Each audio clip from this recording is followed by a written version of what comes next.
आपने एकदम सही बात कही कि जम्मू कश्मीर में अगर हम देखें तो माँ बाप जो है बेटी को लेकर के कि वो सेटल हो जाए, और जाहिर सी बात है माँ बाप होने के नाते उनको अपने बच्चों की चिंता भी रहती है। पर बीइंग अ गर्ल मुझे बहुत डिफ़िकल्टीज आई जब मैंने इस लाइन को चुना, क्योंकि रिलेटिव्स का स्ट्रेस होता है, समाज का स्ट्रेस होता है, पर she is the only one जिन्होंने मुझे कभी मेरे को अकेला नहीं छोड़ा, और उन्होंने हमेशा ये कहा कि तुमको जो करना है वो करो। मेरा कभी भी राजनीति की तरफ ऐसा कोई इंटरेस्ट नहीं था। राजनीति करना मुझे करनी है, मैंने ऐसा कभी नहीं सोचा। मेरे को अपने देश की सेवा करनी है, मुझे सोशल वर्क करना है, मुझे अपनी सोसाइटी में चेंज लाना है। हमारे साथ आज हैं अक्षी बलोरिया। अक्षी का इंट्रोडक्शन ये है कि अक्षी अखिल भारतीय विद्यार्थी परिषद की स्टेट सेक्रेटरी हैं, यानी राज्य की सचिव हैं। अक्षी युवा हैं और अक्षी राजनीति में उतरने का सपना देखती हैं, लेकिन वहीं पर घर परिवार के लोग चाहते हैं कि अक्षी सिविल सर्विसेज या कोई और बड़ा इम्तिहान क्वालिफाई करके सरकारी मुलाजिम हो जाए, कोई बैंक में नौकरी मिल जाए, कोई लेक्चरर लग जाए। ये सारे ख्वाब भी माँ बाप के होते हैं। आइए अक्षी से बातचीत करते हैं और जानते हैं कि अक्षी जम्मू कश्मीर जैसे केंद्र शासित प्रदेश में राजनीति में रुचि रखती हैं, ऐसा क्यों? यहाँ तो लोग सरकारी मुलाजमत ढूंढते हैं। अक्षी, धन्यवाद समय देने के लिए। बहुत बहुत धन्यवाद सर आपका कि आपने मुझे प्लेटफॉर्म दिया। मुझे सबसे पहले ये बताइएगा, जम्मू कश्मीर में तो खास तौर पे लड़कियों के लिए माँ बाप नौकरियां ढूंढ रहे होते हैं कि भाई कोई लेक्चरर लग जाए, मास्टर लग जाए, टीचर लग जाए, कोई बैंक की नौकरी मिल जाए। ये दबाव आप पर भी है? हाँ, जम्मू कश्मीर की अगर हम बात करें तो पूरे जम्मू कश्मीर में जो काफ़ी समय से जो है पेरेंट्स में या अपने समाज में ये एक धारणा है कि हमारे बच्चे जो तभी सेटल हो सकते हैं जब वो किसी सरकारी नौकरी में होंगे। तो वो प्रेशर कहीं ना कहीं हर एक जम्मू कश्मीर के केवल लड़कियों पर ही नहीं, मैं कहूँगी कि लड़कों पर भी होता है कि जम्मू कश्मीर में अभी स्टीरियोटाइप जो है, जो काफ़ी लंबे समय से एग्जिस्ट करता है। नौकरी चाहिए सरकारी। जी हाँ, सरकारी नौकरी। तो आप सरकारी नौकरी के चक्कर में क्यों नहीं है?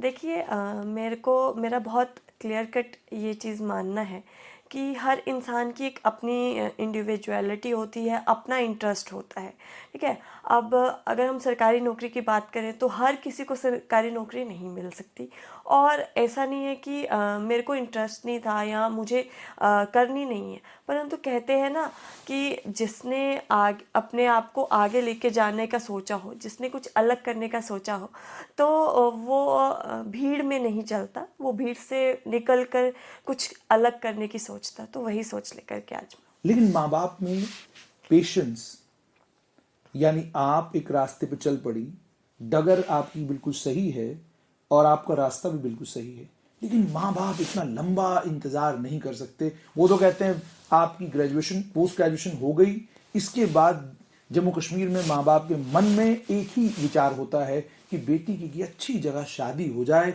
एक सरकारी नौकरी मिल जाए, बेटी सेटल हो जाए। क्या आपको लगता है कि लंबा इंतजार आपके माता पिता करेंगे जब तक आप राजनीति में सफल नहीं होती? मेरे को ऐसा लगता है कि आपने एकदम सही बात कही कि जम्मू कश्मीर में अगर हम देखें तो माँ बाप जो है बेटी को लेकर के कि वो सेटल हो जाए, और जाहिर सी बात है माँ बाप होने के नाते उनको अपने बच्चों की चिंता भी रहती है।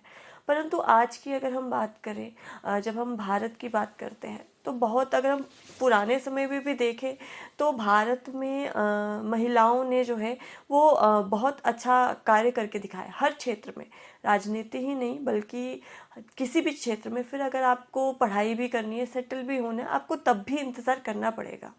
तो मुझे लगता है कि समय बदला है और सोच भी बदली है, इसलिए। और अगर मैं आज यहाँ पे हूँ, मैं कुछ कर पा रही हूँ, तो उसके पीछे मेरे माँ बाप का मुझ पर जो है ट्रस्ट है, विश्वास है।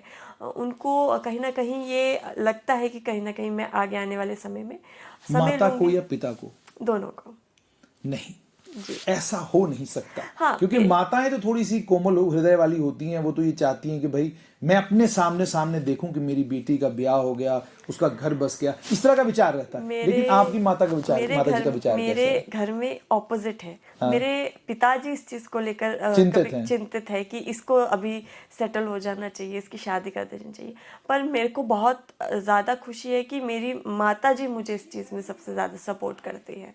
बीइंग अ गर्ल मुझे बहुत डिफिकल्टीज आई जब मैंने इस लाइन को चुना, क्योंकि रिलेटिव्स का स्ट्रेस होता है, समाज का स्ट्रेस होता है। पर she is the only one जिन्होंने मुझे कभी मेरे को अकेला नहीं छोड़ा, और उन्होंने हमेशा ये कहा कि तुमको जो करना है वो करो। अखिल भारतीय विद्यार्थी परिषद ही क्यों? आप देखिए तो एनएसयूए में भी जा सकती थी। देखिए एक देश हित की बात करने वाला मेरा ऐसा माइंडसेट था बचपन से ही। जिस स्कूल में पढ़े वहाँ पर राष्ट्रवाद की बात की गई। मैं केवी से पढ़ी हूँ, और आपकी जानकारी में होगा कि केवी स्कूल अमूमन इंडियन आर्मी के कैंप्स के पास ज़्यादा पाए जाते हैं। तो वो भी मुझे लगता है एक फैक्टर है कि मेरे अंदर देशभक्ति जो है वो बचपन से ही थी। और जो भी दल, केवल विद्यार्थी परिषद नहीं, अगर कोई और भी सामाजिक संस्था जो अपने देश के लिए बिना कुछ सोचे समझे कार्य करती है, या उसको अपने देश से प्रेम है, तो मैं उनके साथ भी काम करने के लिए कभी मेरे मन में सेकंड थॉट नहीं आता। तो यही एक कारण है कि विद्यार्थी परिषद। और दूसरा, मुझे विद्यार्थी परिषद की एक चीज़ बहुत अच्छी लगती है, कुछ भी हो जाए किसी सरकार के अधीन रह के काम नहीं करेंगे, किसी व्यक्ति के अधीन रह के काम नहीं करेंगे। जब बात देश की आती है तो हम लोग जो है अपने देश के साथ हमेशा खड़े मिलेंगे। जब जेएनयू में नारे लगते हैं, जब कश्मीर में नारे लगते हैं, तब हम बोलते हैं, और प्रखर होकर के बोलते हैं। ये संदेश, चेतावनी कहें या संदेश कहें, वो हम देते हैं कि हम अपने देश के साथ हैं। जैसे आपने कहा हम अपने देश के साथ हैं, लेकिन जब आपने कहा किसी दल को लेकर, किसी पार्टी को लेकर, किसी सरकार को लेकर, पर आप पर तो आरोप ये लगता है कि आप तो भारतीय जनता पार्टी का युवा संगठन है। आप अखिल भारतीय विद्यार्थी परिषद से ही आप प्रमोट होकर बीजेवाईएम में जाते हैं, और बीजेवाईएम से भारतीय जनता पार्टी के कार्यकर्ता और लीडर बनते हैं। तो आप कैसे कहेंगे कि आप किसी राजनीतिक दल के अधीन होकर काम नहीं करते? बिल्कुल, ये प्रश्न आए दिन हमारे सामने आता है, और सबको ये लगता है कि हम भारतीय जनता पार्टी के जो है स्टूडेंट विंग है। ऐसा नहीं है। जब आप इतिहास उठा करके देखेंगे, भारतीय जनता पार्टी का जो है फॉर्मेशन कब हुई है, वो 1950 में हुई है, और विद्यार्थी परिषद 1948 में बनी है। उसको रजिस्ट्रेशन हमारी 1948 में होती है। तो जो संस्था पहले बनी है वो किसी बाद में बनी संस्था का युवा विंग कैसे हो सकता है? सबसे पहले बात तो ये सोचने वाली है। बहुत से लोगों को ये पता ही नहीं है कि भारतीय जनता पार्टी विद्यार्थी परिषद के बाद बनी है। हमारा कार्यकर्ता भारतीय पहले जनता, तो युवा आएंगे ना, फिर पार्टी आएगी। युवा होंगे नहीं, पार्टी कहाँ से आएगी? देखिए ये बहुत लोगों को ये कंफ्यूजन है, भारतीय जनता पार्टी और विद्यार्थी परिषद। क्योंकि भारतीय जनता पार्टी भी कहीं ना कहीं जो है वो देश हित की बात करती है। भारतीय जनता पार्टी में ही विद्यार्थी परिषद के कार्यकर्ता नहीं है। आप तेलंगाना, आप के जो सीएम हैं उनका इतिहास उठा करके देखिए, वो भी विद्यार्थी परिषद के कार्यकर्ता। लेकिन अब तो वो तो कांग्रेस में है। मैं वही बोल रही हूँ ना। तो वैचारिक बोध आपका कुछ भी हो सकता, कल आप कांग्रेस में चली जाएं, ऐसा भी है क्या? ऐसा नहीं है। जहाँ पर हमें अपने जैसे आइडियोलॉजी वाले व्यक्ति मिलेंगे, जो पार्टी अपने देश का सम्मान करेगी, उस पार्टी के साथ हम खड़े रहेंगे। तो आप कह रहे कांग्रेस वाले देश का सम्मान नहीं करते? सम्मान करते हैं, परंतु उन्होंने कभी भी अपनी पार्टी से ऊपर देश को नहीं रखा। ये हम सब जानते हैं। मैं किसी भी पॉलिटिकल पार्टी के मैं खिलाफ में नहीं हूँ, विरोध में नहीं हूँ। अगर कांग्रेस कल को ये साबित करती है कि वो देश के पक्ष में है, तो हम उनके पक्ष में भी हैं। अच्छा, विद्यार्थी परिषद का एक ही मत है कि देश से ऊपर कोई नहीं। हम अपने जाति, धर्म, अपने राजनीति को परे छोड़ करके अपने देश के लिए काम करें। अगर हम अपने देश के लिए काम कर रहे हैं, अगर आप कर रहे हैं, कोई और कर रहा है, अगर देश के लिए काम कर रहे हैं, तो हम उनके साथ खड़े हैं। आप उनके साथ खड़े हैं? बिल्कुल। अच्छा, मुझे बताइए, ये तो आपने सारी बातें कह दी, लेकिन कितना दबाव रहता है अक्षी के ऊपर इस बात का कि अक्षी देखो, राजनीति तो एक लंबा सफर है, बहुत वक्त लगेगा, कब सफलता मिलेगी, और सफलता मिलेगी नहीं मिलेगी इसकी भी कोई गारंटी नहीं है। तब भी अक्षी कहती है कि राजनीति करनी है। कहीं ऐसा तो नहीं हुआ कि 1 साल और देखेंगी, या आपने कह दिया हो घर वालों को भाई 1 साल और देखूंगी, अगर कोई कुछ बना मेरा राजनीति में ठीक नहीं मिला तो मैं भी फिर बैंक की नौकरी कर लूंगी? मेरा कभी भी राजनीति की तरफ ऐसा कोई इंटरेस्ट नहीं था। राजनीति करना मुझे करनी है, मैंने ऐसा कभी नहीं सोचा। मेरे को अपने देश की सेवा करनी है, मुझे सोशल वर्क करना है, मुझे अपनी सोसाइटी में चेंज लाना है कि हमारी जो हम लोगों ने जो अपने भारत के इतिहास को खो दिया है, जो हम 500 साल पहले की अगर बात करें तो हमारा जो भारत था पूरे विश्व में भारत ने अपना लोहा मनवाया था। उस भारत को पुनर्स्थापित करने के लिए काम करना है, फिर चाहे वो मैं राजनीति के माध्यम से करूं या मैं किसी सोशल वर्क के माध्यम से करूं। मेरा सिर्फ बचपन से कहें या अभी भी कहें, मेरा बस एक ही मत था कि हम लोगों ने बहुत सुना है, जब हम किताबें पढ़ते थे उसमें हमें ये पढ़ाया जाता है भारत एक गरीब देश है। वो सुनकर बुरा लगता था। ये कहाँ से आया, कैसे आया, ये मुझे भी नहीं पता, पर भारत को जब कोई कुछ बोलता था तो हमें बुरा लगता था। वो चीज़ जो बदल रही है, आज बदली भी है, उस चीज़ को बदलने में किस प्रकार से सहयोग करूं, वो मेरा लक्ष्य रहा है। कभी भी राजनीति, आपको देश की सेवा करनी है, उसके लिए आप कुछ ना भी करें, बस अपने संविधान को माने, अपने देश के कल्चर को माने, ट्रेडिशन को फॉलो करें, तब भी आप देश की सेवा कर सकते हैं। अच्छा, कुछ निजी सवाल पूछने की इजाजत है हमें? जी बिल्कुल। सरल जीवन होता है आप लोगों का भी, आम लड़कियों के जैसा, आम लड़कों के जैसा जीवन होता है? क्योंकि एक लोगों में मन में और लोगों के जहन में एक ख्याल है कि भाई अखिल भारतीय विद्यार्थी परिषद हो या किसी वैचारिक बोध की किसी भी संस्था से जुड़े हुए लोग हों, ये तो एक तरह के लोग होते हैं, कट्टरपंथी होते हैं, अपनी बात पर अड़े रहने वाले होते हैं। इनकी नॉर्मल जीवन शैली हम जैसे लोगों की नहीं होती कि जैसे नॉर्मल एक स्टूडेंट है, वो फिल्म भी देखेगा, वो थिएटर भी जाएगा, वो कॉफ़ी भी पिएगा, उसके दोस्त भी होंगे, ये सारी चीज़ें होंगी। आपके जीवन में भी ऐसा कुछ होता है या आप बड़े सख्त किस्म के और बड़े डिसिप्लिन में रहने वाले लोग? मैंने भी पूरा जीवन देखा है। अब अभी जिस प्रकार से आपने कहा कि लोगों को लगता है कि हमारा जीवन अलग होता है, हाँ, कहीं ना कहीं थोड़ा उनसे अलग हो जाता है, क्योंकि हमारे पास जब हम किसी पोजीशन पे आते हैं या जब हम किसी सामाजिक संस्था में काम करते हैं, हमारे ऊपर प्रेशर दूसरों से अलग होता है, क्योंकि लोग हमें फॉलो करते हैं। तो हमारा जीवन नॉर्मल होता है, ऐसा नहीं है जिस प्रकार से आपने कहा। आपके दोस्त हैं? जी, मेरे फ्रेंड्स हैं, कॉलेज कोलीग्स हैं, उनके साथ कभी मिलना जाना, क्योंकि हम लोग उनके साथ रहे हैं, पढ़ाई हमने की है, तो मिलना जुलना होता है।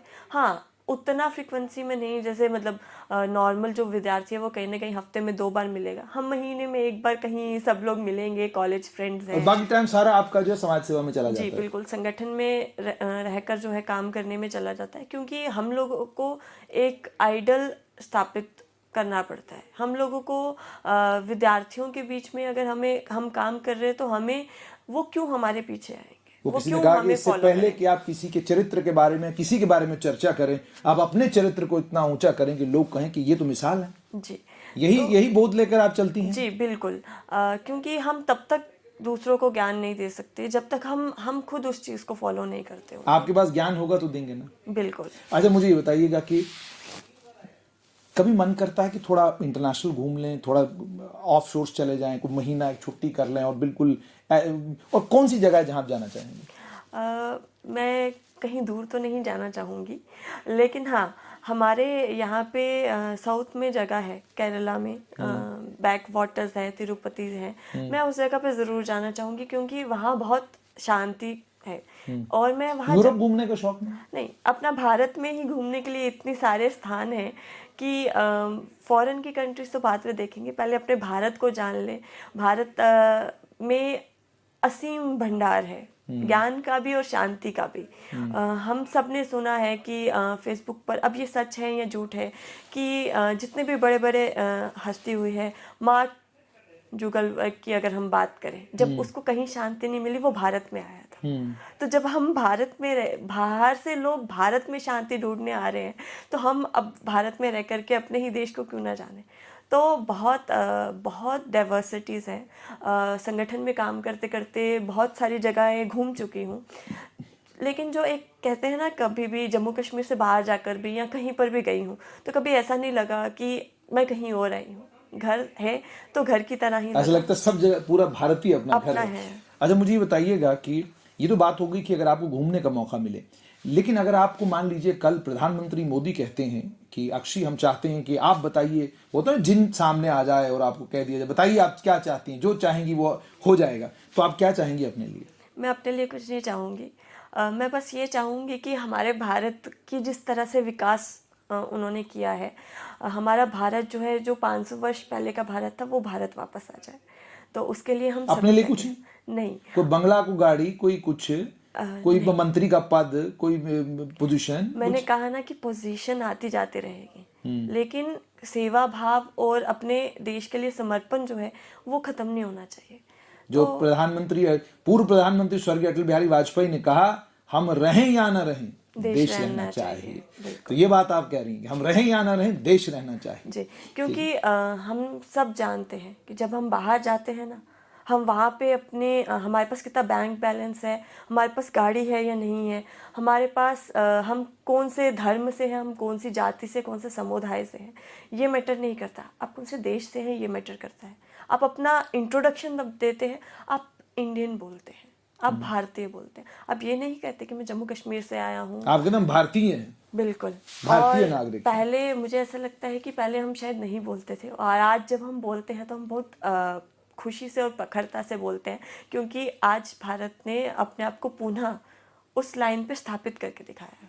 तो मुझे बताइए, जिंदगी का सबसे बड़ा रिग्रेट क्या है आपका अभी तक का? सबसे बड़ा रिग्रेट ये है कि मेरे को इस संगठन में आने के लिए थोड़ी देरी हो गई है। जल्दी आना चाहिए था। थोड़ा जल्दी आना चाहिए था। और जिंदगी की सबसे बड़ी खुशी क्या होगी? सबसे बड़ी खुशी ये होगी कि हमारा भारत जो है पुनः एक बार तक्षशिला नालंदा वाला भारत बने। वो मेरे लिए सबसे बड़ा खुशी का दिन होगा। सबसे बड़ा खुशी का दिन होगा जी। अच्छा, रंगों में सबसे ज्यादा कौन सा रंग पसंद है और क्यों? ऐसा कोई है नहीं कि हर एक रंग की अपनी एक महत्व होता है, तो ऐसा कुछ भी नहीं है। मैंने कभी विचार नहीं किया किसी रंग को लेकर के। पर हाँ, देश प्रेम भक्ति का जो रंग है वो सबसे प्रिय है। देशभक्ति का जो रंग होता है वो हर किसी में नहीं होता, लेकिन जिनमें होता है और जब वो मिलता है तो वो बहुत बहुत एक असीम खुशी होती है। बहुत बार प्रधानमंत्री नरेंद्र मोदी से भी ये पूछा गया सवाल, लेकिन चलिए हमें तो मौका वहां नहीं मिला। लेकिन मुझे ये बताइएगा कि जब आप काम करने लगती हैं, घर से निकलती हैं, तो कितने घंटे आप काम करती हैं लगभग? देखिए, अलग मेरा कोई इतना फिक्स नहीं है, लेकिन हाँ, जैसे अभी पूरे प्रांत की दायित्व है, तो अब सोशल मीडिया का ज़माना है, आए दिन कुछ ना कुछ चलता रहता है। तो कम से कम भी 10 घंटे, क्योंकि घर जाने के बाद भी काम चल रहा होता है। अच्छा। पूरे दिन आपने क्या किया है उसको अपडेट भी तो करना है, और आगे होने वाला क्या है वो भी तो आपको जानना है। तो आप लगाकर चलिए कि हम लोग सुबह अगर 6 बजे से भी काम करना शुरू करेंगे तो रात को 1-2 बजे तक तो हमें काम करना ही है। पहले काम करेंगे फील्ड में जाके, फिर उसका एनालाइज करेंगे, फिर उसकी रिपोर्ट बनाएंगे, उसको सोशल मीडिया पे भी डालना है, क्योंकि आजकल सोशल मीडिया का ज़माना है। आप काम करते रहेंगे, आप समाज के बीच नहीं जाएंगे तो आपके उस काम का कोई औचित्य नहीं है।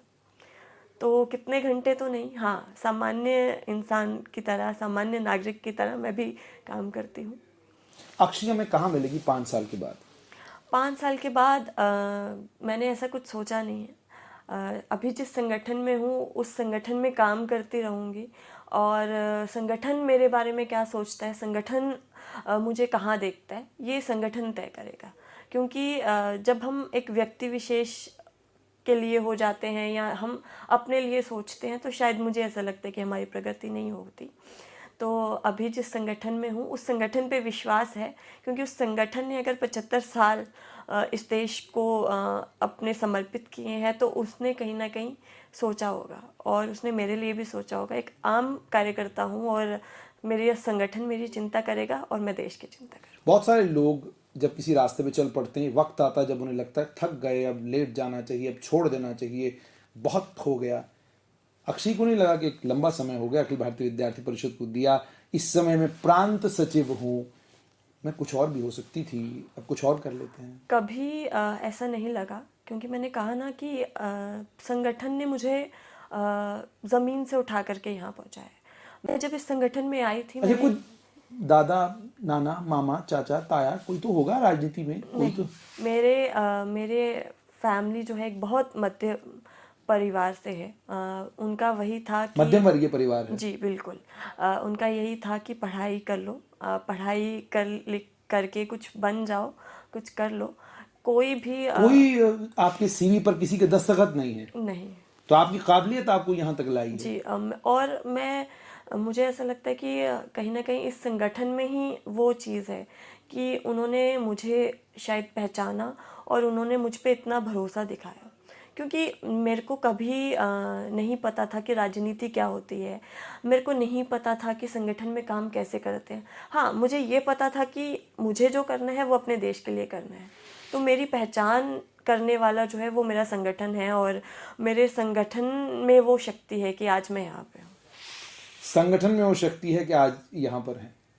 बहुत बहुत शुक्रिया अक्षी, आपके साथ बातचीत करके बहुत अच्छा लगा। और सबसे अच्छी बात ये कि आप अखिल भारतीय विद्यार्थी परिषद में आई हैं और लक्ष्य आपका बिल्कुल साफ है कि आपने इसी संगठन में रहकर लोक सेवा करनी है। धन्यवाद।